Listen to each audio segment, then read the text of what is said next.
राम राम हरे हरे। ओ हरे कृष्ण कृष्ण कृष्ण हरे हरे, हरे राम राम राम हरे हरे। हरे कृष्ण कृष्ण कृष्ण हरे हरे, हरे राम राम राम हरे हरे। हरे कृष्ण कृष्ण कृष्ण हरे हरे, हरे राम राम राम हरे हरे। हरे कृष्ण कृष्ण कृष्ण हरे हरे, हरे राम राम हरे हरे। ओ हरे कृष्ण कृष्ण कृष्ण हरे हरे, हरे राम राम राम हरे हरे। हरे कृष्ण कृष्ण कृष्ण हरे हरे, हरे राम राम हरे हरे। हरे कृष्ण कृष्ण कृष्ण हरे हरे, हरे राम राम राम हरे हरे। हरे कृष्ण कृष्ण कृष्ण हरे हरे, हरे राम राम राम हरे हरे। हरे कृष्ण कृष्ण कृष्ण हरे हरे, हरे राम राम राम हरे हरे। हरे कृष्ण कृष्ण कृष्ण हरे हरे, हरे राम राम हरे हरे।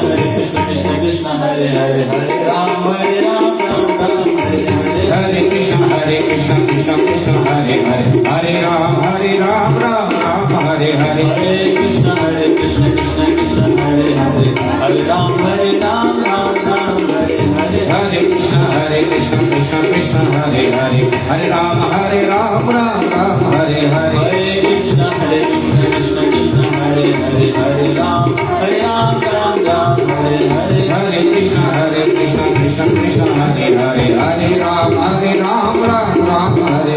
हरे कृष्ण कृष्ण कृष्ण हरे हरे, हरे राम राम हरे हरे। हरे कृष्ण कृष्ण कृष्ण हरे हरे, हरे राम राम हरे हरे।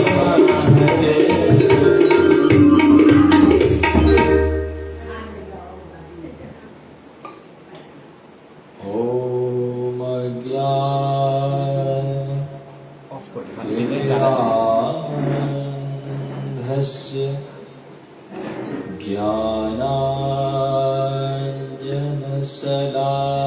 ज्ञानाञ्जनशलाकया चक्षुरुन्मीलितं येन तस्मै श्रीगुरवे नमः। श्रीचैतन्यमनोभीष्टं स्थापितं येन भूतले स्वयं रूपः कदा मह्यं ददाति स्वपदान्तिकम्। वन्देऽहं श्रीगुरो श्रीयुतपदकमलम्, श्रीगुरुन् वैष्णवांश्च श्रीरूपं साग्रजातं सहगना रघुनाथं वितं तं सजीवम् साद्वैतं सावधूतं परिजनसहितं कृष्ण चैतन्यदेवं श्रीराधा कृष्ण पादान् सहगना ललिता श्रीविशाखान्वितांश्च हे कृष्ण कृष्ण करुणा सिंधो दीनबंधो जगत्पते गोपेश गोपिकान्त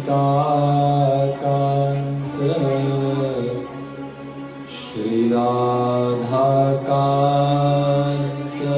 नमोस्तुते तत्काञ्चन गौराङ्गी श्री राधे वृन्दावनेश्वरी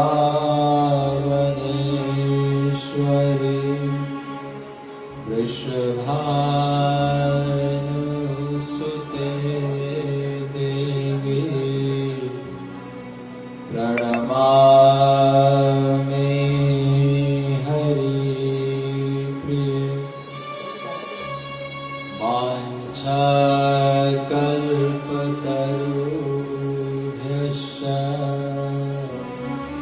कृपा सिन्धुभ्यैव च पतितानां पावनेभ्यो वैष्णवेभ्यो नमो नमः।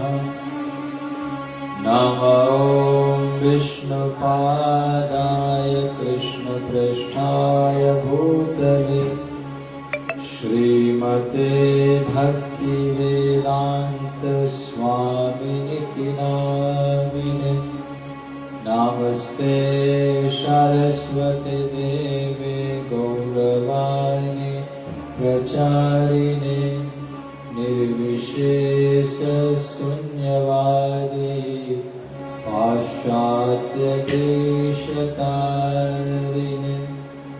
जय श्री कृष्ण चैतन्य प्रभु नित्यानंद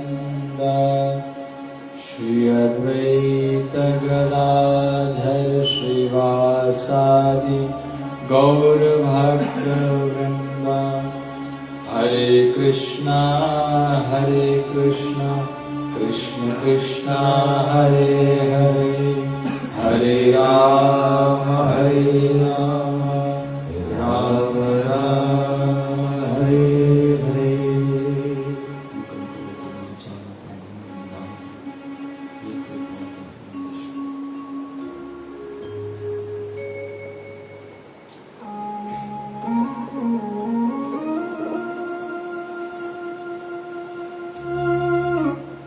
तो कल हम लोग श्रवण कर रहे थे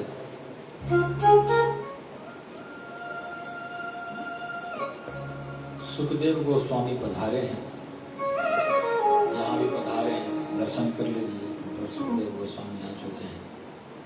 तो सुखदेव गोस्वामी पधारे हैं और उनसे एक ही प्रश्न है। क्या प्रश्न है? मरने वाले को क्या करना चाहिए? अतः पृच्छामि संसिद्धिं योगिनां परमं गुरुं पुरुषस्य यत् कार्यं म्रियमाणस्य सर्वथा। म्रियमाण व्यक्ति माने मरने वाले को क्या करना चाहिए? ये द्वितीय स्कंद हमारा शुरुआत हो रहा है। प्रथम स्कंद हम लोग कल श्रवण किए।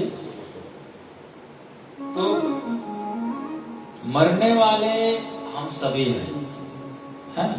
हम भी 7 दिन में ही मरने वाले, डरना नहीं। ये वाला 7 दिन जो हमारे रवि सोम मंगल बुध बृहस्पति शुक्र और शनि, यही 7 दिन के अंदर ही तो हमको ही मरना है किसी न किसी दिन। तो ये जो प्रश्न है ये हम सब के लिए है। ऐसे नहीं कहा कि महाराज बता दो मैं 7 दिन में मरने वाला हूं, मेरे को क्या करना चाहिए, ऐसा प्रश्न नहीं किया। मरने वाले को क्या करना चाहिए, ऐसा प्रश्न किया।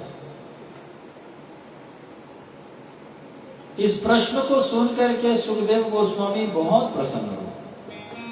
सुखदेव गोस्वामी ने कहा, वर्यानेसते प्रश्न कृतो लोक हितो नृप आत्मविद सम्मतः पुंसां श्रोतव्यादिषु। वर्यानेसते प्रश्न, आपका प्रश्न बहुत अच्छा है। अच्छा क्यों है? प्रश्न अच्छा क्यों है? क्योंकि कृतो लोक हितो नृप, ये लोक हित करने वाला है राजन। आपके इस प्रश्न के द्वारा, इस प्रश्न के उत्तर को सुन करके लोक कल्याण होने वाला है। क्योंकि लोग, इस संसार में जितने भी लोग हैं सब मरने वाले हैं, तो सबके लिए आपने ये प्रश्न पूछे हो, केवल अपने लिए नहीं पूछे हो। लोक कल्याण प्रश्न है, इसलिए आपका प्रश्न उत्तम है, बहुत अच्छा है, बढ़िया नहीं सकते प्रश्न। और ये प्रश्न करके बहुत अच्छा काम किया आपने, क्योंकि लोगों में ऐसा प्रश्न करने के लिए समय ही नहीं है लोगों के पास में। पहले नंबर तो अरे शुभ शुभ बोलो, क्या बोल रहे हो, मरने की बात कर रहे हो हैं? पहले ही लड़ जाते हैं, मरने वाली बात नहीं सुनना चाहते। दूसरी बात, समय ही नहीं है उनके पास इस विषय में डिस्कस करने के लिए, इस विषय में कुछ बात करने के लिए समय ही नहीं है लोगों के पास में। निद्रया हरिते नक्तम व्यवाय न चवावय दिवाचार्ते हया राजन कुटुंब भरणे नमः। निद्रया हरिते नक्तम, रात को सोने में, निद्रया हरिते नक्तम व्यवाय न चवावय दिवाचार्ते हया राजन, रात को सोने में और दिन में कुटुंब भरण पोषण के लिए मेहनत करने में, ऐसे ही जीवन बर्बाद कर देते है ना। रात को सोने में, विषय भोग में लग करके, या रात को सोने में और दिन में पैसे कमाने में, कुटुंब भरण पोषण करने में जीवन बर्बाद कर देते हैं। उनके पास ऐसा प्रश्न करने के लिए समय ही नहीं है। आपने लोगों के लिए प्रश्न किया, बहुत अच्छा किया। तस्मात् भारत सर्वात्मा भगवान ईश्वर हरि श्रोतव्य कीर्तितव्य स्मर्तव्य चेतता है। कहते हैं मरने वाले को क्या करना चाहिए, ध्यान से सुनिए। क्या करना है? श्रोतव्य, श्रवण करना है। कोई बहुत बड़ी काम नहीं करना है, श्रवण करना है। कीर्तन श्रवण करो, कथा श्रवण करो। श्रोतव्य कीर्तितव्य, कीर्तन करो। और स्मर्तव्य, स्मरण करो। बस इतना काम करना है। श्रवण करो, कीर्तन करो और स्मरण करो। कथा श्रवण करो, कीर्तन श्रवण करो, भगवान को स्मरण करो, है ना, और कीर्तन करो। तो ये तीन काम, श्रवण, कीर्तन और स्मरण, यह तीन काम करना है मरने वाले को। कोई और बड़ा कोई काम नहीं करना है। बहुत सिंपल है कि नहीं? कोई कठिनाई है इसमें? कोई कठिनाई नहीं। श्रवण, कीर्तन और स्मरण, यही तीन काम करना है। क्योंकि मैं भी इसी श्रवण से भागा चला आया था। सुखदेव गोस्वामी कहते हैं मैं भी इसी के कारण, इसी भगवान के रूप गुण लीलाओं को श्रवण करके भागा चला आया था। परिनिष्ठितोपि निर्गुण्य उत्तम श्लोक लीलया। भगवान, मैं निर्गुण निराकार के सत्ता में परिनिष्ठित, सबसे उत्तम कोटि के निराकारवादी में बन चुका था, है ना। निर्गुण निराकार का चिंतन करने में लगा हुआ था। घर छोड़ के भाग गया था सुखदेव गोस्वामी जन्म होते हैं, और जंगल में गुफाओं में जाकर के निर्गुण निराकार का चिंतन कर रहे थे। निराकार का, है ना, निराकार। लेकिन इन्हीं श्लोकों के द्वारा भगवान के इन्हीं, है ना, आगे श्रवण करेंगे, आज ही श्रवण करेंगे। बरहा पीलम नटवर अहो वकील, ये दोनों श्लोकों को सुन करके, यही भगवान के रूप गुण और लीलाओं को सुन करके मैं खींचा चला आया। ऐसा खींचा चला आया और हो गया साकारवादी। निराकारवादी से साकारवादी में आ गया सीधे। क्योंकि भगवान के यह जो रूप गुण लीला है, यह हर किसी को आकर्षित कर लेता है। योगियों के हृदय को भी खींच लेता है अपने तरफ।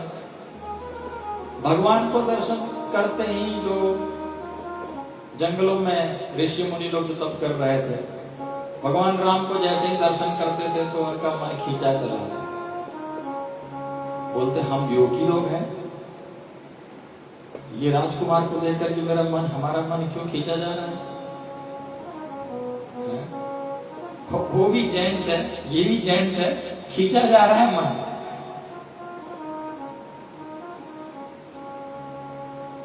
तो ऋषि मुनियों ने मांगा था कि मुझे दीजिए वरदान, मुझे आपको अपना पति रूप में प्राप्त करना है। ऋषि मुनि ने मांगा और भगवान ने तथास्तु कहा। भगवान ने कहा कि ठीक है, लेकिन मैं आऊंगा द्वापर युग में, फिर मैं।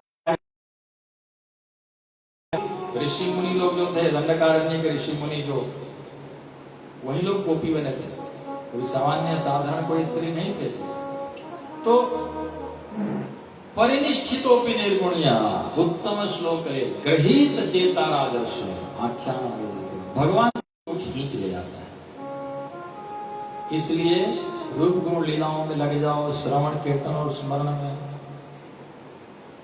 बोले महाराज ध्यान रखना, मेरे पास केवल 7 ही दिन समय है, चलेगा क्या इतने से? 7 दिन की बात कर रहे हो? 7 दिन तो बहुत होता है। खट्वांगो नाम राजर्षे ज्ञात्वे यत्ता निहायुष मुहूर्तात् सर्वमुत्सृज्य गतवान भयम है।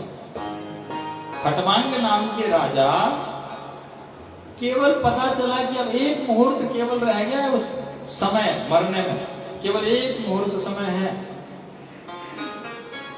तुरंत स्वर्गलोक से इस पृथ्वी पर आया और तुरंत भगवान का नाम कीर्तन, श्रवण कीर्तन में लग गया और भगवान के धाम को प्राप्त किया। खट्वांग नाम के राजा एक मुहूर्त में तैयार हो गया। और तुम कहा, तुम तवाप्यतर ही कौरव्य सप्ताहम जीवतावधि, आपके पास तो 7 दिन है, चिंता क्यों करते हो? तुरंत बहुत प्रसन्न हो गए महाराज परीक्षित, उनके वचनों को सुनकर कि मैं तैयार हो जाऊंगा। और बोले बैठ जाओ, जितासनो, आसन को जीत लो। कौन सी आसन आपको अच्छा लगता है उस आसन में बैठ जाओ। जितासनो है ना, पद्मासन हो, सुखासन हो, जैसे भी आप आसन में बैठ जाए, पीठ की हड्डी को सीधा करें, है पीठ की हड्डी को एकदम सीधा करें, क्योंकि यही है नींद ले आने वाला है ना। हड्डी जब ऐसे ऐसे होने लग जाता है और नींद आने शुरू हो जाता है। जब तक ऐसा सीधा रहे तब तक कभी नींद नहीं आता। देखिए किसी को ऐसा होकर के सोते हुए कभी नहीं सोते है ना, सोते हैं तो ऐसे होते होते सो जाते हैं। तो जितासनो, आसन को जीतो, जित श्वास, श्वास को भी जीतो। कभी कभी थोड़ा सा आपको आलसी जैसा लगने लग जाए तो श्वास थोड़ा लंबा लंबा खींचने लग जाओ। तो श्वास ये प्राणायाम के द्वारा भी बहुत है ना, बहुत शक्तिशाली है प्राणायाम भी। जित श्वास, जित संग, असंग हो जाओ। असंग माने संसार में मेरा कोई नहीं है और मैं किसी का नहीं हूं, मेरे केवल प्रभु है और मैं प्रभु का हूं। चित संग, असंग होकर के कथा श्रवण करते समय कुछ मत सोचो आगे पीछे, अभी कितना बज गया, घड़ी क्या बज रहा है, यहाँ की घड़ी नहीं हटाइए, घड़ी तो चाहिए, घड़ी को जाकर लगाइए फिर से। घड़ी को मेरे को देखना है ना, आप लोग को तो नहीं देखना, मेरे को देखना है।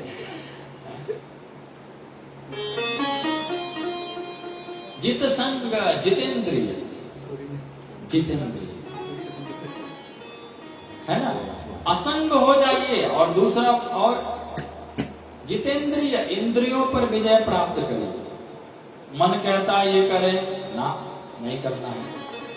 मन कहता है ये खाएं ना, नहीं खाना है, ये भगवान का प्रसाद नहीं है ना। मन को वश में करें, मन जो चाहता है वो करते हैं, उसको गोदास कहते हैं। और जो मन जो चाहता है उसको रोक करके उसको बस में करता है, उसको गोस्वामी कहते हैं। गोस्वामी लोग कहते हैं, गोस्वामी, गो माने इंद्रियों का स्वामी, इंद्रियों को जिसने बस में कर लिया उसको गोस्वामी कहते हैं। और जो इंद्रियों का दास बन गया है, ये खाना है, ये पीना है, बस मन जो करता है वही करने लग जाते हैं, उसको गोदास कहते हैं। तो जितेंद्रिय हो जाओ, जितेंद्रिय। जितासनो जित श्वास जित संग जितेंद्रिय स्थूले भगवतो रूपे मनः संधारे। भगवान के विराट रूप में, भगवान के संसार के विराट, इस संसार को भगवान के विराट रूप में देखो। कैसे? तो ये जो पहाड़ दिखाई देता है, इस तरफ में पहाड़ है, तो पहाड़ दिखाई देता है, उसको देखिए कि ये भगवान की हड्डियां हैं, विराट स्वरूप की हड्डियां।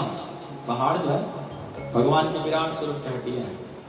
ये जो वृक्ष आदि, घास पात वृक्ष आदि जो दिखाई देता है, भगवान के रोंगटे हैं, भगवान के शरीर में जो रोंगटे हैं, ये सब वृक्ष आदि। ये जो नदी, ब्रह्मपुत्र नदी आदि, नदी नाले जो भी दिखाई देता है, ये भगवान के शरीर में जो रक्त बहता है वो नस, ऐसे। और जो पुष्प आदि या जो कोई भी दृश्य इस संसार में अच्छा दिखाई देता है, मन आकर्षित हो जाता है, खींचे चला जाता है, तो उसमें भगवान के मुस्कान का दर्शन करो।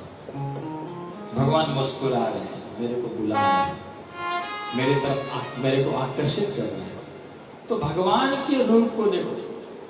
सूर्य चंद्र भगवान की आंखें हैं, है ना? हम कभी ओझल नहीं हो सकते हैं, है ना? सूर्य चंद्र की आंखों से कभी ओझल नहीं हो सकते हैं। भले घर के अंदर है पर सूर्य का रोशनी जरूर आ रहा है, यहाँ भी पता नहीं चल रहा है, पर हर जगह पर पहुंचते हैं। तो भगवान इस तरह से हर संसार के हर वस्तु में भगवान को देखो। स्थूले भगवतो रूपे। फिर क्या होगा? ऐसे करने से क्या होगा? आपको भगवान को खोजना नहीं पड़ेगा। हर जगह भगवान दिखाई दे रहे हैं, पहाड़ में भी भगवान दिख रहे हैं, पेड़ में भी भगवान दिख रहे हैं, हर जगह आपको भगवान दिख रहे हैं, तो भगवान को खोजना नहीं पड़ेगा।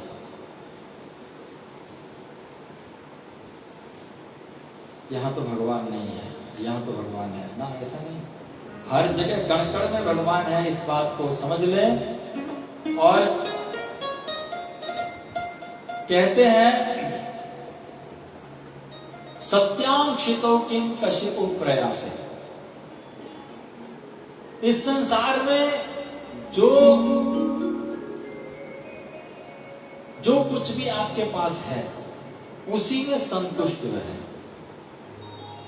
और चाहिए और चाहिए और चाहिए, ऐसा लोभ ना करें, है ना? जो जिसके पास जितना है उतने में संतुष्ट रहे। ऐसे मत सोचे कि मुझे और चाहिए और चाहिए। इच्छाएं कभी पूर्ण नहीं होती है, जरूरत पूर्ण हो जाती है। तो जरूरत आपको जितना है उतना आपको मिल जाएगा, लेकिन इच्छाओं की पूर्ति कभी नहीं होती है। इच्छा क्योंकि बढ़ती जाती है, इच्छा का कोई लिमिट नहीं है ना? इच्छा का कोई सीमा नहीं है, इच्छा बढ़ती जाती है, एक के बाद एक इच्छाएं लग जाती है। एक में लग गया फिर दूसरा चाहिए, फिर इतना हो गया, उतना चाहिए, उतना हो गया, उतना चाहिए। इच्छाओं का कोई सीमा नहीं है, लेकिन आवश्यकताओं को पूर्ण किया जा सकता है। आवश्यकता क्या है? 2 कपड़े चाहिए, खाने के लिए 2 रोटी चाहिए, रहने के लिए छोटा सा एक मकान चाहिए, है ना? कोई बहुत बड़ा बहुत ज्यादा के लिए कोई प्रयास करने की जरूरत नहीं है। सत्य कहते हैं भगवान ने क्या, भगवान ने, पृथ्वी माता ने क्या सोना है, तो आपको बड़े बड़े रजाई और मखमल की गद्दे की क्या जरूरत है? भूमि भूखंड नहीं है क्या? सो जाओ भूमि पर। जय सुखदेव गोस्वामी महाराज परीक्षित को वैराग्य की ज्ञान दे रहे हैं। सो जाओ, भूमि दिया है तो भगवान ने, कहीं भी सो जाओ। उसके लिए क्या, बहुत आपको बहुत अच्छी तकिया की क्या जरूरत है? ये भगवान ने अपनी तकिया दे रखे हैं, इस पे हाथ सिर रखो, सो जाओ, है ना? खाने के लिए खूब बढ़िया बढ़िया स्टील प्लेट और ये वो की क्या जरूरत है? पत्तल नहीं दिया भगवान ने? पेड़ों में पत्तल है, बड़े बड़े पत्तल तोड़ के जाओ, खाओ। बहुत सुंदर उपदेश दिए। बोले देखो, लोग अलग अलग देवताओं को पूजा करते हैं अलग अलग वस्तु को पाने के लिए। क्या चाहते हैं तो किस देवता का पूजा करते हैं, क्या चाहते हैं तो किस देवता का पूजा करते हैं। जैसे विद्या कामस्तु गिरीशम दाम्पत्यार्थम उमांशति। विद्या पाने की इच्छा है तो शिव जी का पूजा करें। यदि पति पत्नी में प्रेम चाहिए तो शिव पार्वती को एक साथ पूजा करें। इस तरह से बहुत सारे, क्या करें, क्या चाहिए तो किस देवता का पूजा करें, किस क्या चाहिए तो किस देवता का पूजा करें, करते हैं। अरे नहीं, करते हैं। यहाँ इस तरह की बात नहीं चलेगा भागवत में ये करेंगे तो ये मिलेगा, लेकिन लोग करते हैं। ये पाने के लिए इसकी पूजा करते हैं, पाने के लिए इसकी पूजा करते हैं। लेकिन जो बुद्धिमानी होता है वो एक एक दुकानों में नहीं जाता है, वो सीधे मॉल में जाता है, बड़ा सा मॉल जिसमें सब कुछ मिलता है, सब्जी भाजी से लेकर के सोने चांदी हीरे जवाहर में मिलता है, ऐसा मॉल। और वो कौन है? भगवान कृष्ण। इनके पास कुछ भी मांगो आपको। अलग अलग जगह अलग अलग देवताओं के पास अलग अलग वस्तु के लिए जाने की जरूरत नहीं है। अकाम सर्व काम हुआ मोक्ष काम उदारधी तीव्रेण भक्ति योगी न यजित पुरुषम। अकाम, इसको कुछ भी नहीं चाहिए, अकाम है, उसको भी भगवान मुकुंद की, भगवान कृष्ण की भजन करना चाहिए। अकाम सर्व काम हुआ, जिसको सब कुछ चाहिए उसको भी भगवान कृष्ण की उस भक्ति करना चाहिए। और मोक्ष काम, जो मोक्ष चाहता है, मुक्ति चाहता है, उसको भी मुक्ति दाता मुकुंद भगवान कृष्ण की भजन करना चाहिए। अकाम सर्व काम हुआ मोक्ष काम उदारधी तीव्रेणा भक्ति योगिना यजत पुरुषम। कैसे? तीव्रता से भक्ति करना चाहिए। महाराज परीक्षित ने कहा कि महाराज आपने 3 बात कहा है ना, अकाम सर्व काम हुआ, ठीक है, समझ में आ रहा, सब कुछ चाहिए तो भगवान का भक्ति करो। मोक्ष काम चाहिए, मोक्ष चाहिए तो ठीक है, भगवान का भक्ति। लेकिन पहली जो बात आपने बोले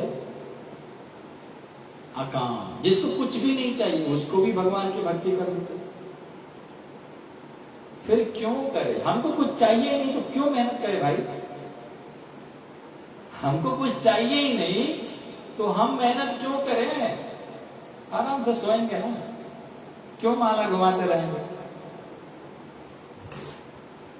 क्यों मेहनत करेंगे? हमको कुछ चाहिए ही नहीं तो हम क्यों भजन करेंगे? सुखदेव गोस्वामी ने कहा इस तरह से सोच रखने वाले 4 प्रकार के पशु तुल्य मनुष्य होते हैं। पशु की जैसे 4 प्रकार के लोग होते हैं। कौन कौन? स्वभिड विराह ओष्ठ खरे संस्कृत पुरुष पशु। स्व, कुत्ते की तरह के लोग, कुत्ते की तरह के लोग जो होते हैं वो बात बात में लड़ाई झगड़ा, थोड़े से कुछ बात में बस झगड़ा, थोड़े से बात हो गया बस एकदम क्रोध, एकदम थोड़े थोड़े बातों में जो लड़ाई झगड़ा करते हैं वो कभी भगवान के भजन नहीं कर सकते हैं। क्योंकि मन शांत होना जरूरी है। भक्ति करने के लिए मन शांति मन चाहिए। स्व बिड़बरा। दूसरा है सुअर की तरह के लोग, कैसे भी मिल जाए, कहीं से भी मिल जाए, धन मिलना चाहिए, चाहे मार के मिले, चाहे लूट के मिले, चाहे कैसे भी मिल जाए, पैसा मिलना जरूरी है ना। तो इस तरह के जो लोग होते हैं वो भी भगवान के भजन नहीं कर सकते। सुअर के बिड़बरा। उष्ट, जो ऊंट की तरह के लोग होते हैं वो भी भगवान के, ऊंट की तरह के लोग सिर उठा के, ऊंट कैसे चलता है? एकदम सिर उठा के चलता है। ये भक्त है, ये संत है, ये सन्यासी, क्या मतलब? बाबा है, उसको 2 रुपए दो, भागो। उसको सम्मान करना तक नहीं आता है, साधु संत की सम्मान तक नहीं करने आता है, और सिर उठा के चलता है। तो उसको देख करके ऊँट कहता है, देखो देखो मेरे ही जाति का लग रहा है ना। ऊँट उसकी प्रशंसा करता है। और ऐसे लोग भी भगवान की भक्ति नहीं कर सकते। खरे गधे की तरह के लोग, वो भी भगवान के भजन नहीं करते। गधे की तरह कैसे होते हैं? तो जीवन भर मेहनत किया, खूब मेहनत किया, खूब मेहनत किया जीवन भर, और हो गए उम्र बहुत ज्यादा, अब सोच रहे हैं कि छोड़ कैसे दे, हमको है ना, चिंताएं सता रही है, संसार, हमारे घर परिवार कैसे चलेगा। अपने जीने लायक, अपनी स्थिति बहुत ज्यादा खराब हो रही है, बहुत ज्यादा उम्र हो गया है, अभी भी जाने की इच्छा, अभी भी तैयारी नहीं कर रहे हैं, कोई भक्ति कोई भजन नहीं। घर परिवार कैसे चलेगा, हमारा घर कैसे, हमारा परिवार, हमारे बच्चे कैसे रहेंगे, हमारे नाती पोते कैसे रहेंगे, इसमें चिंता लगा हुआ है। गधे को खाने को कहीं भी मिल जाएगा, गधे छोड़ करके अगर जंगल चला जाए तो क्या उसको खाने को नहीं मिलेगा? पर वो गधा खाने के लिए उस, है ना, धोबी के उस, है ना, अपनी मालिक की सेवा में लगा रहता है, खाने के लिए, खाली खाने के लिए। उसको खाने को कहीं भी मिल जाएगा, अपने मालिक की सेवा में लगा रहता है। अंत में खूब मेहनत करता है, खूब मेहनत कर, अंत में डंडे मार करके उसको भगा देते हैं। बूढ़े हो जाते हैं, कोई काम करने लगे तो उनको बैठा के खिलाना थोड़ी है, डंडे मार के मालिक भगा देते हैं।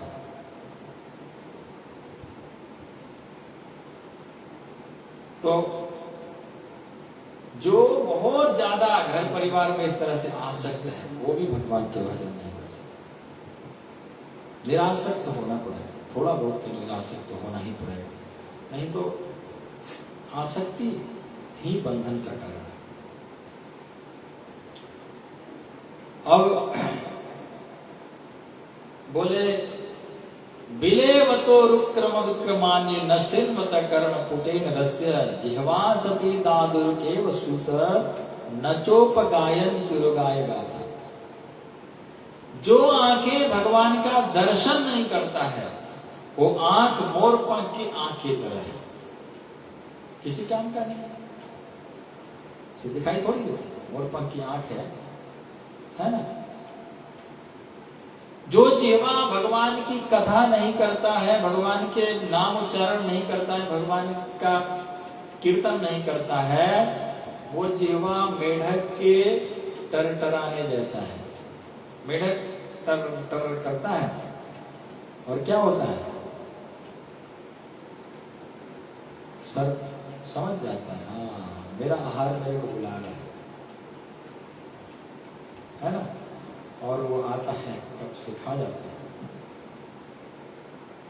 जो जीवा भगवान की गुणगान, भगवान का नाम कीर्तन आदि नहीं करता है, खाली संसार की बातें बदकुचन में लगा रहता है, वो उसकी जिह्वा जो है, उसका जो जिंदगी है उस मेढक की तरह है, अपने मृत्यु को बुला रहा है, आ जाओ खा जाओ, मैं यहाँ बैठा हुआ हूं। उसको पता नहीं कि वो क्या बुला रहा है, मृत्यु को बुला रहा है। भगवान के अलावा जो कुछ भी संसार की बातें हैं, ये सभी केवल अपनी मृत्यु को बुलाना है, बिना मतलब की बात। जो भी बोलना हो भगवान के विषय में बोले, भगवान की बात करें, भगवान के विषय में, भगवान का नाम ले, और कुछ नहीं तो नाम तो ले सकते हैं, फिर हरे कृष्ण कृष्ण कृष्ण हरे हरे राम करते रहिए, धीरे धीरे उससे अपना चलता रहेगा। तो बोले अब हमें महाराज परीक्षित ने कहा कि आप हमें सृष्टि प्रक्रिया के विषय में वर्णन करिए। तो सृष्टि प्रक्रिया बहुत ही संक्षेप में बताए हैं, आगे अभी थोड़ी देर बाद में विस्तार से सुनेंगे। संक्षेप में भगवान विष्णु के नाभि कमल से ब्रह्मा ब्रह्मा जी चारों तरफ सिर घुमा के देखे, 4 सिर प्रकट हो गया। ब्रह्मा जी ने सोचा कि कहाँ आया हूँ, मुझे समझ में नहीं आ रहा, मैं कौन हूँ, कहाँ से आया हूँ। ब्रह्मा जी ने तुरंत उस कमल पुष्प में प्रकट हुए थे, भगवान के नारायण के नाभि कमल से प्रकट हुए थे। उसी कमल की डाली में अंदर घुस कर खोज रहे थे। सारा अंधेरा अंधेरा था, क्या है, मैं कहाँ आया, मैं कौन हूँ। उनको 2 शब्द सुनाई पड़ा, 2 शब्द, स्पर्शेषु यत् षोडशमेकविंशम्। स्पर्श वर्णों में स्पर्श वर्ण क से म तक को स्पर्श वर्ण कहते हैं। कादयोना वसाना स्पर्श, कख गंगा चचलना तठलना तथलना पठलना, ये 25 जो वर्ण है इसको स्पर्श वर्ण कहते हैं। और इस स्पर्श वर्णों में जो 16वां और 21वां क्या है, 16वां क्या है, त, और 21वां प है ना। तो त और प उनके कान में सुनाई पड़ा। समझ में आ गया कि तप करने के आदेश हो रहा है। ब्रह्मा जी ने भारी तपस्या किया, भगवान का दर्शन हुआ। भगवान ने बताया कि तुम ब्रह्मा हो, तुम सृष्टि करना है तुमको। और ब्रह्मा जी ने कहा कि सृष्टि तो करूंगा, लेकिन आपका आदेश तो पालन करूंगा, लेकिन मेरे में अहंकार आ जाएगा कि मैंने सृष्टि की। इससे बचने के, अहंकार ना आने के लिए मैं क्या करूंगा, इसका कोई उपाय बताइए। तो भगवान ने कहा उसके लिए मेरे पास मेरा इस ज्ञान को है ना, ज्ञानम परम गुह्यम है, यद विज्ञान समन्वित, जो विज्ञान समन्वित जो ज्ञान है, इस ज्ञान को तुम ग्रहण करो और तुम्हारे अंदर अहंकार नहीं आएगा। 4 श्लोक दिए, चतुश्लोकी भागवत। ये भागवत का 4 श्लोक है, जिसको श्रवण करने से, जिसको पाठन करने से, इसी 4 श्लोक खाली पाठ कर देने से 18,000 श्लोकों का फल मिलता है। तो बहुत ध्यान से सुनिए। यही 4 श्लोक भगवान ने ब्रह्मा को दिए, और ब्रह्मा ने अपने पुत्र नारद को दिए, और नारद जी ने अपने शिष्य व्यास देव जी को, और व्यास देव जी ने इसी 4 श्लोक को लेकर के 18,000 श्लोक बनाए। तो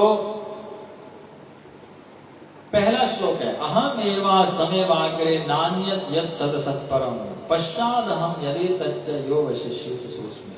पहला श्लोक है, भगवान ब्रह्मा जी को बता रहे हैं, अहम एवा समय अग्रे, सबसे पहले मैं ही था और मेरे अलावा कुछ भी नहीं था। अहम एवा समय अग्रे, नान्यत, ना अन्यत माने कुछ भी नहीं था, नान्यत अहम एवा समेवाग्रे नान्यत यत् सदसत्परम पश्चात हम यदि तच्चा योग शिष्येत सोस्म्यहम्। पश्चात, अंत में भी, जब सब कुछ खत्म हो जाएगा, सब नष्ट हो जाएगा, सारा प्रलय हो जाएगा, तब भी मैं रहूंगा। सबसे पहले मैं था और मैं ही था, कुछ भी नहीं था। और अभी सृष्टि चल रहा है, सृष्टि जब समाप्त हो जाएगा तब भी मैं ही रहूंगा। ये पहला श्लोक। रीत्यर्थम यत् प्रतीयत न प्रतीयत चात्मनि तद विद्यादात्मनो मायाम यथा भास यथातम। इस संसार में जो भी वस्तु दिखाई दे रहा है वो मेरे से संबंधित है। भगवान कहते हैं यदि वो वस्तु मेरे से संबंधित है तो उसको यथार्थ मानो। हाँ, ये चीज है, ये सही है। रीत्यर्थम यत् प्रतीयत न प्रतीयत चात्मनि, है ना। तद विद्यादात्मनो मायाम यथा भासो यथात्मा। और जो मेरे से संबंधित नहीं है वो सब माया है। भगवान कहते हैं जो मेरे से संबंधित नहीं वो सब माया है, वो सब नकली है। देखने में असली लग रहा है पर सब नकली है। क्या है? भगवान से संबंधित है भगवान का कथा, भगवान का भक्त, भगवान का नाम, भगवान का कीर्तन, भगवान का गुण, भगवान का लीला, ये सब है। क्या नहीं है? कि घर है, परिवार है, संसार है, दुकान है, मकान है, ये सब भगवान से संबंधित नहीं है। ये सब नहीं है, ये सब माया है। इसको माया कहते हैं। जो भगवान से संबंधित नहीं है वो माया है, और जो भगवान से संबंधित है वही यथार्थ वस्तु है, वही है। ये दूसरा श्लोक।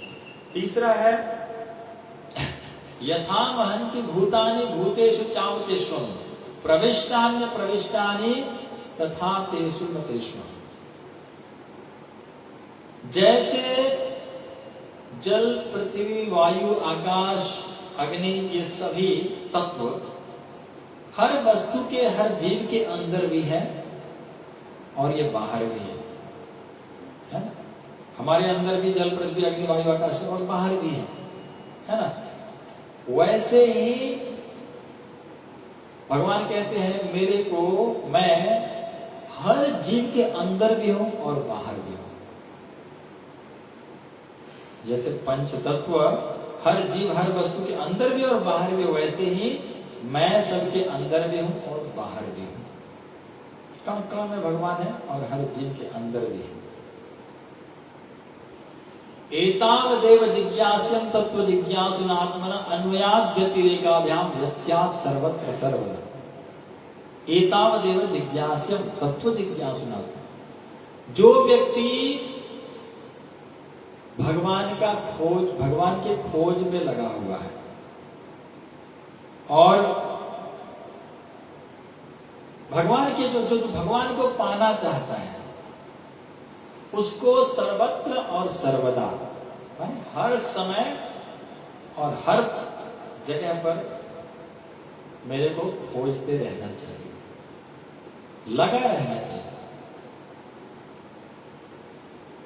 ये 4 श्लोक भगवान ने ब्रह्मा जी को प्रदान किए और ब्रह्मा जी ने बहुत सुंदर ज्ञान को आत्मसात किया। इसी द्वितीय स्कंद में भागवत के 10 लक्षण का वर्णन हुआ है। अत्र सर्वो विसर्गश्च स्थानं पोषणमोदय मनवंतरे ईशानु कथा निरोधो मुक्ति आश्रय। ये 10 लक्षण भागवत। अब तृतीय स्कंद में बहुत सुंदर प्रश्न किए हैं। ये प्रश्न हम लोग श्रवण करेंगे। पहले एक भजन गाते हैं। मेरा आपकी कृपा से सब हो रहा है।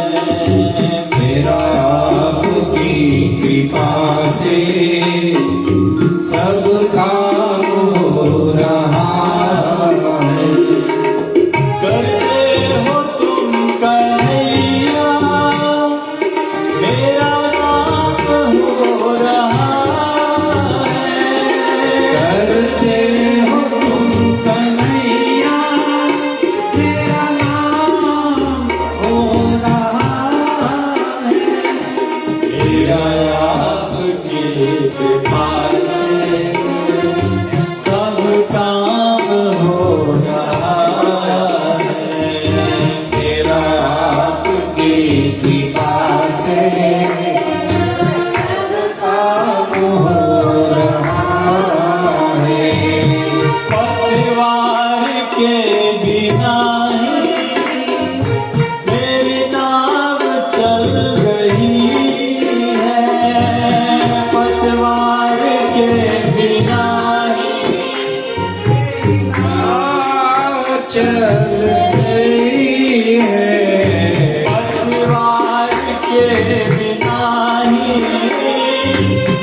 सब काम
नहीं है। ओ किसी और चीज की अब दरकार ही नहीं है। तेरे साथ से गुलाब गुलफाम हो रहा है। तेरा साथ से गुलाबी गुलजार हो रहा है। तेरा आपके कृपा से सब काम हो रहा है। तू मेरा आपकी कृपा से सब काम हो रहा है।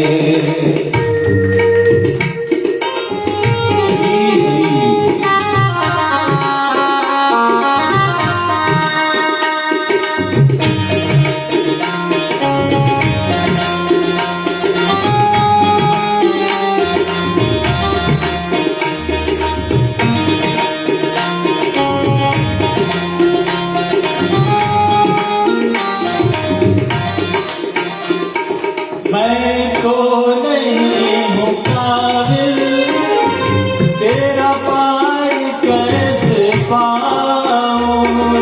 मैं तो नहीं हूँ काबिल तेरा पास कैसे पाऊँ। मैं तो नहीं हूँ काबिल तेरा पार कैसे पाऊँ। ओ मैं तो नहीं हूँ काबिल तेरा पार कैसे पाऊँ। टूटी हुई बाणी से गुणगान कैसे गाऊं। टूटी हुई बाणी से गुणगान कैसे गाऊं। तेरी प्रेरणा से ही सब ये कमाल हो रहा है। तेरी प्रेरणा से ही सब ये कमाल हो रहा है। मेरा आपकी कृपा से सब काम हो रहा है। मेरा आपकी कृपा से सब काम हो रहा है। हरे कृष्ण कृष्ण कृष्ण हरे हरे।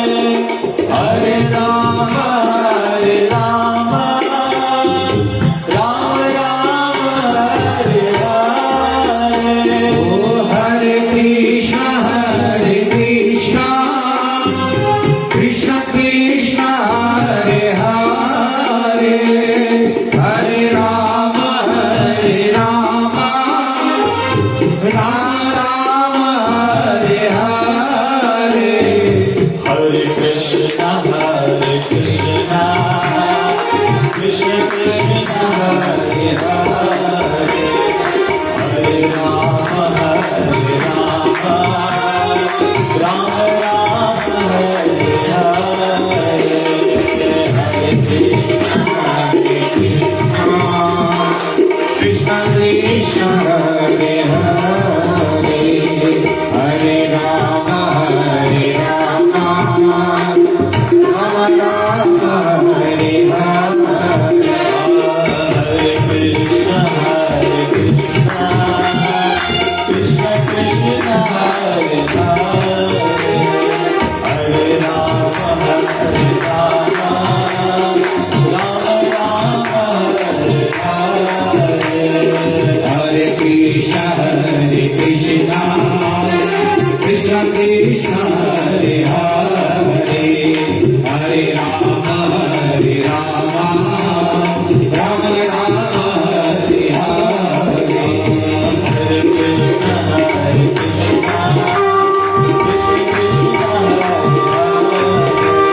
हरे राम हरे राम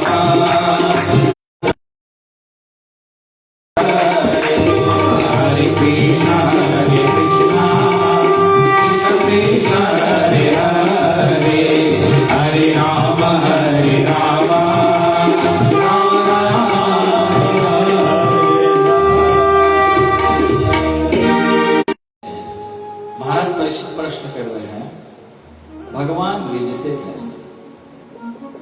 कभी आपने ऐसा प्रश्न करने को कभी सोचे थे? नहीं सोचे। ऐसा सोच आना चाहिए। भगवान रिझते कैसे? भगवान को कैसे रिझाए? है ना?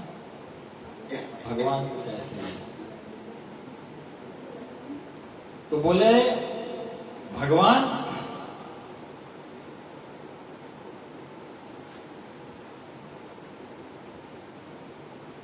किसी के गुणों से नहीं रिझते हैं। भक्त्या तुष्यति केवलम न च गुणै भक्ति प्रियो माधव। भक्त्या तुष्यति केवलम न च गुणै। केवल प्रेम से रिझते हैं वो, केवल भक्ति से, केवल प्रेम से, गुण से नहीं है। यदि गुण से रिझते, यदि धनवानों से रिझते तो सुदामा जी तो एकदम गरीब थे, उनको कैसे मिले? यदि भगवान बहुत सुंदर लोगों को मिलते हैं तो कुब्जा तो 3 जगह से टेढ़ी थी, उसको कैसे मिले? यदि भगवान बहुत बड़े बड़े विद्वानों को मिलते हैं तो गजेंद्र तो कहीं पढ़ाई करने नहीं गया था, किसी स्कूल विद्यालय में, है? कहीं कॉलेज में नहीं गया था गजेंद्र। हाथी कहाँ पढ़ाई किया था? एक कमल का पुष्प लेकर के पुकारा, भगवान दौड़े दौड़े आ गए। यदि कहेंगे नहीं नहीं बहुत बड़े बड़े उच्च, बहुत बड़े उम्रदार लोगों को भगवान मिलते हैं तो प्रहलाद महाराज और ध्रुव महाराज तो 5-5 वर्ष के बच्चे थे, इनको कैसे मिले? यदि कहेंगे कि नहीं नहीं जो उच्च कुल वाले होते हैं ना, ब्राह्मण होते हैं, वैष्णव होते हैं, उन्हीं को भगवान मिलते हैं तो सबरी माता तो भेलनी थी, है ना? विदुर जी महाराज दासी पुत्र थे, किनको कैसे मिल गए? विदुर जी के घर में भगवान जब पधारे तो विदुर जी के घर में विदुर जी नहीं थे। विदुरानी दौड़ करके गई, भगवान को खिलाने के लिए कुछ नहीं मिल रहा था, केले लेकर के आई और छिलके खिला रही थी, केले फेंक रही थी। इतने भाव में डूब गई थी कि छिलके खिलाए जा रही थी और केले को नीचे फेंक रही थी। और भगवान बड़े स्वाद के साथ, क्या बात है, क्या स्वाद है चाची जी आज की, आप बहुत एकदम आनंद ले लेकर के खा रहे थे। और जैसे ही विदुर जी आए, अरे ये क्या कर रही हो, सारे केले नीचे फेंक करके छिलके खिला रही हो भगवान को। तब देखो, हे भगवान ये मैंने क्या कर दिया, अपराध हो गया है, तो छिलके खिला दिया भगवान को। जाओ जाओ साग रोटी बनाओ, मैं खिलाता हूँ। और विदुर जी ने अब छिलके फेंक के केले खिला रहे। भगवान ने कहा, चाचा जी आपकी इस केले में वो स्वाद नहीं है जितना उस छिलके में स्वाद आ रहा था। प्रेम से, प्रेम का भूखा हूं मैं और प्रेम ही एक सार है। प्रेम से जो मुझे भजे उसका बेड़ा पार है। प्रेम, भगवान प्रेम के भूखे हैं। भगवान को पदार्थ से नहीं प्रसन्न किया जा सकता है। बोले हमें विदुर जी का चरित्र सुनाइए। भगवान विदुर जी से इतना प्रेम करते हैं, विदुर जी का चरित्र सुनाइए। बोले यदा तु राजा सुसुतान साधुन पुष्णम न धर्मे न विनष्ट दृष्टि भ्रातुर्य विष्टस्य सुतान विबंधुन प्रवेश लाक्षा भवने। ये उस समय की बात है जब धृतराष्ट्र अपने पुत्र के मोह में अपने ही भतीजों को, अपने ही भाई के बच्चों को, पांडवों को लाक्षागृह में जलाना चाह रहे थे। अनेक षड्यंत्र रचा रहे थे अपने पुत्र के मोह में, दुर्योधन के मोह में, अपने ही भाई के पुत्रों के साथ इस तरह से दुर्व्यवहार कर रहे थे। तो विदुर जी महाराज ने तुरंत सभा में, सबके सभा में बीच में ही खड़े हो गए और विदुर जी ने कहा, महाराज इस दुर्योधन के कारण इतना बड़ा महाभारत का युद्ध होने जा रहा है, इसमें इतने नरसंहार होगा, इतने लोग मारे जाएंगे, कितने लोग मरेंगे इस महाभारत के युद्ध के कारण। तो हम लोग क्यों ना, आपको चाहिए कि इस दुर्योधन को घर से निकाल दो, इस दुर्योधन को घर से निकाल दो कि बस सारा शांति हो जाएगा। यही एक कलयुग घुसा हुआ है हमारे बीच में कलह करा रहा है, दुर्योधन को निकाल दो। दुर्योधन तुरंत खड़े हो गए। कैन मत्रोपजभाव धीमम दास्यासुतम बलिदेव पुष्ट। अरे दुष्ट, हमारा ही नमक खा करके हमको ही घर से निकाल रहा है। मैं तुम्हें निकालता हूं अभी घर से। विदुर जी ने कहा, तुम मेरे को क्या निकालेगा। विदुर जी समझ गए, कोई उठ के कुछ नहीं बोल रहा था। जब दुर्योधन ने इस तरह से बोला तो विदुर जी बहुत बड़े सम्मानित पद पर थे, बहुत विद्वान थे, मंत्री थे, और उनको इस तरह से बोल रहा है दुर्योधन, कोई कुछ नहीं बोल रहा है बीच में। समझ गए मेरा यहाँ कोई जरूरत नहीं है। विद्वान लोग समझ जाते हैं, जो मूर्ख होते वही समझ पाते। जब घर में हमारी कुछ नहीं चलती है तो समझ जाना चाहिए कि हमारा कोई काम नहीं है इस घर में। अब हमको चला जाना चाहिए वृंदावन, और वृंदावन में जाके आराम से रहेंगे। हमारा तो कुछ चलता नहीं है, हम क्यों यहाँ माथा पेची करते रहे। आराम से भगवान का भजन करेंगे, वृंदावन में रहेंगे, दर्शन करेंगे, परिक्रमा लगाएंगे, आनंद लेंगे। आप इस झंझट में क्यों फंसे रहेंगे, हमारा तो कुछ चलता नहीं। दिमाग, बुद्धिमानी लोग समझ लेते हैं। विदुर जी महाराज तुरंत समझ गया, अच्छा हमारे यहाँ कोई काम नहीं है। और विदुर जी ने कहा कि तुम मेरे को क्या निकालेगा, मैं खुद निकलता हूँ। और विदुर जी ने तुरंत बाहर स्वयं धनुर्द्वार निधाय मायाम गतव्यथो यत् पुरुमानया सनिर्गत कौरव पुण्य लब्धो गजावय तीर्थ पद पदानी। स्वयं धनुर्द्वार, अपने से वहां से निकले और द्वार पर अपना धनुष बाण रख दिए। धनुष बाण द्वार पर क्यों रख दिए, बोलना चाह रहे थे ये मत सोचना कि मैं तुम लोग को छोड़ करके मैं पांडवों में मिलने जा रहा हूं, ऐसा नहीं है। मैं तो तीर्थ यात्रा करने वाला हूं, मैं किसी तरफ से युद्ध नहीं करूंगा। और विदुर जी बाण, धनुष बाण उस द्वार पर ही रख करके तीर्थ यात्रा करने के लिए चले। तीर्थ यात्रा करते करते करते करते बहुत दिनों के बाद कालेन तावत यमुना उपेत्य तत्रोद्धवम भागवतम ददर्श। परम भागवत उद्धव जी से भेंट हो, और उद्धव जी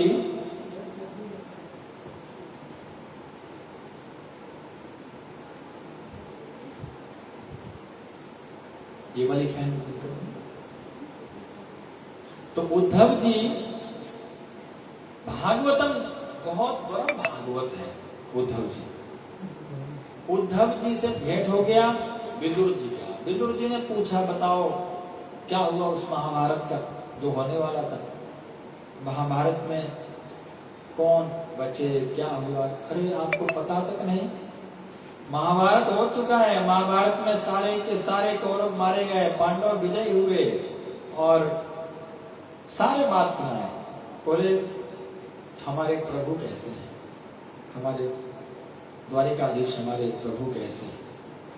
जैसे ही भगवान के विषय में पूछे तो उद्धव जी का आंखों से आंसू बहने लगा, आंखें बंद हो गई।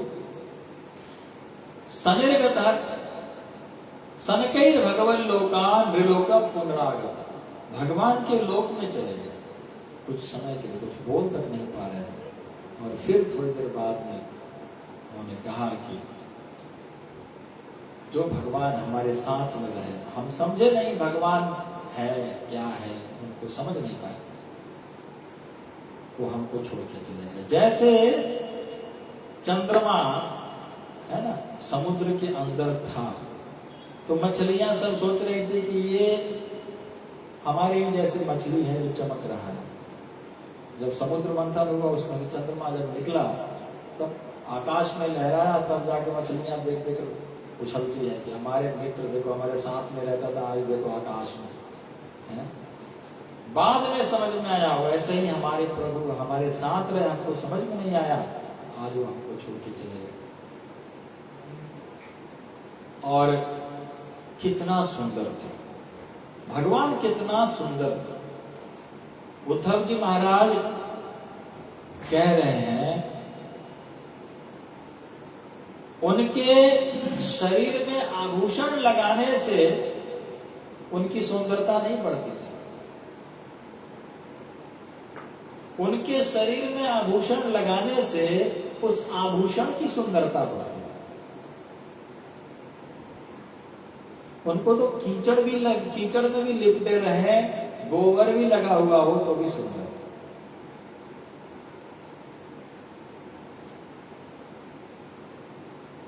दयालु, कितना दयालु थे। अहो बकीयम स्तनकाल कूटम जिघांसयापाय यदप्यल साध्वी लेभे गतिम धात्रुचिताम ततोन्यम कंबा दयालु शरणम भज। अहो बकीय, इस बकासुर की बहन पूतना अपने स्तनों में कालकूट विष लगा करके आई थी मारने के लिए, और भगवान ने उसको क्या किया, उसको मार करके अपनी मां का गति दी। गोलोक वृंदावन धाम में आज भी पूतना जो है धाई माता बन करके विराजमान है। गोलोक वृंदावन धाम अपने धाम बुला दिया। क्यों? भगवान ने कहा कि ये मेरी मां यशोदा का काम किया है। पूतना ने मेरे को स्तनपान कराया, यशोदा मैया की तरह स्तनपान कराया है, इसलिए इसको मेरी मां बना दो। और आज भी गोलोक वृंदावन धाम में धाई माता बनकर तो बैठी है पूतना। इतना दयालु, इतना दयालु, जो अपने को मारने के लिए आए उसको अपनी मां बना दे। जन अवगुण प्रभु मान न काहू, दीन बंधु अति मृदुल स्वभाव। लोगों के अवगुण को नहीं देखते हैं कि इसके अंदर क्या दुर्गुण है, ये कैसा है, क्या है, ये कितना दुष्ट है, ये सब नहीं देखते हैं। वो ये देखते हैं कि मेरे लिए इसने क्या किया, इसके अंदर अच्छा गुण क्या है, वो देखते हैं। अगर दुर्गुण देखते तो फिर दुर्गुण ही दुर्गुण है, फिर तो कभी भी भगवान को हम प्राप्त नहीं कर सकते। भगवान में बहुत अच्छा एक गुण है, वो अच्छा देखते हैं, उसके अंदर क्या अच्छाई है। सारे दुर्गुणों के बीच एक न एक जरूर कुछ न कुछ अच्छा गुण होता है हर व्यक्ति के अंदर। उसको देखकर भगवान उससे रिझ जाता है, उससे रिझाता है, भगवान उससे रिझ जाता है। तो इतने दयालु भगवान, इतने दयालु, इतने दयालु भगवान को छोड़ करके और किसके शरण में जाए। जो अपने को मारने के लिए उसको अपनी मां बना। इतने दयालु, इतने दयालु भगवान को छोड़ करके हम संसार के लोगों के शरण में जा रहे हैं। हमारे वो फलाना, हमारा ये हमको सहायता कर देगा, हमको वो कर देगा, क्या करेगा। तो इतने दयालु ठाकुर जी को छोड़ करके तुम संसार के लोगों के पास जा रहे हो, वो भी फायदा उठाने वाला है। अगर तुमको थोड़ा सहायता भी करेगा तो उसका कुछ फायदा उठाएगा। हर कोई अपना मतलब वाला होता है, कोई फ्री में कुछ नहीं करने वाला। और भगवान ऐसे हैं जो एकदम तैयार रहते हैं भक्तों की सहायता के लिए। भगवान की तरफ आगे तो बढ़े कोई, भगवान की बहुत सुंदर बोले, आपके लिए बहुत अच्छा एक बहुत अच्छा समाचार भी है। बोले क्या? बोले जब भगवान अपने धाम को जा रहे थे तो उस समय मैत्रेय मुनि और मैं, माने उद्धव जी, मैत्रेय मुनि और उद्धव जी दोनों भगवान के सामने बैठ करके उपदेश ग्रहण किए। तो वो उपदेश दे करके मैत्रेय मुनि से कहा कि जहां कहीं भी मेरा विदुर जी जहां कहीं भी मिलेंगे उनको यह ज्ञान जरूर देना जो ज्ञान मैंने तुमको दिया। मैत्रेय मुनि से कहा। और मेरे से कहा कि ये चरण पादुका ले लो और ये चरण पादुका लेकर के तुम बद्रीनाथ में जाओ, है ना, और भजन करो। तो उद्धव जी कहते हैं मेरे को तो आपको उपदेश देने के लिए, वो ज्ञान देने के लिए नहीं कहे हैं, इसलिए मैं नहीं दे सकता हूँ। भगवान ने कहा है मैत्रेय मुनि से कि आपको देने के लिए ज्ञान, क्योंकि मैं जब विदुर जी के घर में गया था, कितना प्रेम से साग रोटी खिलाए थे, कितना प्रेम था, पर मैंने विदुर जी को कुछ नहीं दे पाया। इसलिए कभी भी विदुर जी से मिलो तो विदुर जी को जरूर यह ज्ञान देना मैत्रेय मुनि से, भगवान ने इस तरह से बोले थे अंतिम समय जब भगवान अपने धाम जा रहे थे। विदुर जी रोने लगे, आंखों से आंसू बहने लगा, चिल्लाने लगे, बोले हे भगवान, सारा दुनिया मरते समय आपको याद करने के लिए प्रयास करता है, और आप जब अपने धाम गोलोक धाम जा रहे थे तो आप मुझ इस दुष्ट को याद किए, मुझको, इस दासी पुत्र को। बहुत बहुत मन में गदगद हुए, बोले कि कहाँ मिलेंगे? मैत्रेय मुनि से मुझे वह ज्ञान प्राप्त करना है। बोले हरिद्वार में गंगा जी के तट पर मिल जाएंगे। तो वहां से तो क्योंकि वृंदावन से हरिद्वार होकर के ही बद्रीनाथ जाना है, तो उद्धव जी भी साथ में, है ना। तो वहां खोजते खोजते विदुर जी को मैत्रेय मुनि से भेंट हुआ। मैत्रेय मुनि से प्रश्न किया, बहुत सुंदर प्रश्न किया। सुखाय कर्माणि करोति लोको नतै सुखम वान यदुपाश्रमं वा बिंदेत भूयस्ततेव दुःखम यदत्र युक्तम भगवान वदेन्नः। विदुर जी मैत्रेय मुनि से प्रश्न कर रहे हैं, मुझे बताइए, सुखाय कर्माणि करोति लोको, इस संसार में हर जीव सुख के लिए प्रयास कर रहा है। पूरा जीवन सुबह से लेकर शाम तक, है ना, रात से लेकर सुबह तक है, प्रयास में लगा हुआ है कि सुख मिल जाए, सुख मिल जाए, अब सुख मिल जाएगा, अब सुख मिल जाएगा, पर आज तक किसी को सुख नहीं मिला। दुखालय में, मैंने दुखालय का मतलब होता है जहां दुख भरा हुआ है, दुखालय। पुस्तकालय जहां पुस्तक मिलता है, विद्यालय जहां विद्या मिलता है, औषधालय जहां औषधि मिलता है ना, भोजनालय माने भोजन मिलता है, वैसे ही दुखालय माने दुख मिलता है। ये संसार दुखालय है और इस दुखालय में हम सुख के लिए प्रयास करते। तो क्या होगा? तो जो जितना सुख के लिए प्रयास करेगा उतना दुख रूपी दलदल में डूबते जाएगा। जानते हैं दलदल? दलदल होता है, जितना आप प्रयास करेंगे निकलने में उतना डूबते चले जाएंगे। तो यह संसार जो है दुखालय है, और दुख रूपी संसार में आकर के हम सुख के लिए जितना प्रयास करेंगे उतना दुख में डूबते जाएंगे, हमको पता नहीं चलेगा। हम सोच रहे हैं कि हम निकल रहे हैं, हम तो प्रयास कर रहे हैं, पर ना, फंसते जा रहे हैं, फंसते जा रहे हैं। कल भी मैंने बताया था कैसे फंस रहे हैं। आपने बहुत पैसा कमा लिया, बहुत बड़ा बिल्डिंग, बहुत पैसा, बहुत गाड़ी, बहुत घर, बहुत सब कुछ आपने बना लिया, तो क्या हो गया? फंस गए, फंस गए। आसक्ति हो गया उसमें, आसक्ति, मेरा मेरा मेरा मेरा। जिसके पास कुछ नहीं है तो मेरा क्या है ना, वो नहीं फंसा है। जिसके पास बहुत ज्यादा है ना, जैसे उस दिन सुन रहे थे नारद जी का कुटिया भी नहीं है। अब जिसका एक कुटिया होगा तो छोटा सा टीवी भी रखा होगा, थोड़ा छोटा सा फ्रिज भी रखा होगा, थोड़ा कुछ, तो चोरी हो जाएगा और डर रहेगा, टेंशन रहेगा। जिसका कुटिया ही नहीं है उसको क्या टेंशन? तो सुख जो है वो विरक्त में है, विरक्त में, संसार से विरक्त होना ही सुखी है, विरक्ति में ही सुख है। और बोले हमें सृष्टि प्रक्रिया के विषय में बताया, तो बहुत सुंदर विस्तार से सृष्टि प्रक्रिया वर्णन किए हैं। आप लोग बहुत ध्यान से सुनिएगा। सृष्टि प्रक्रिया ये बहुत ही जरूरी विषय है, और इसको बहुत ध्यान से सुनना। हम लोग ब्रह्म संहिता से और अन्य उपनिषदों से भी हम श्रवण करेंगे, भागवत से भी श्रवण करेंगे। सृष्टि प्रक्रिया का वर्णन। ईश्वर परम कृष्ण सच्चिदानंद विग्रह अनादि आदि गोविंद सर्व कारण कारण। ब्रह्म संहिता में भगवान कहते हैं ईश्वर परम कृष्ण। ईश्वर जो है परम ईश्वर वो कृष्ण है।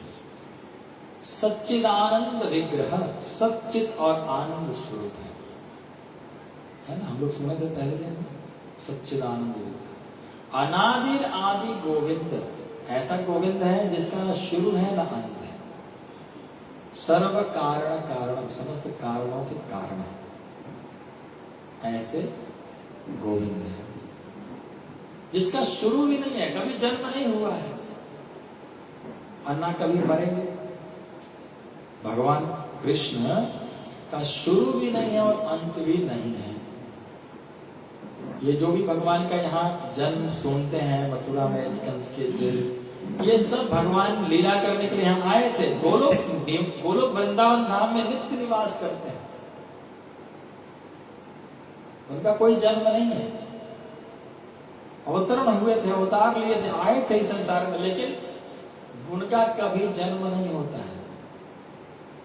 और इन्हीं भगवान कृष्ण से बलराम जी प्रकट हुए।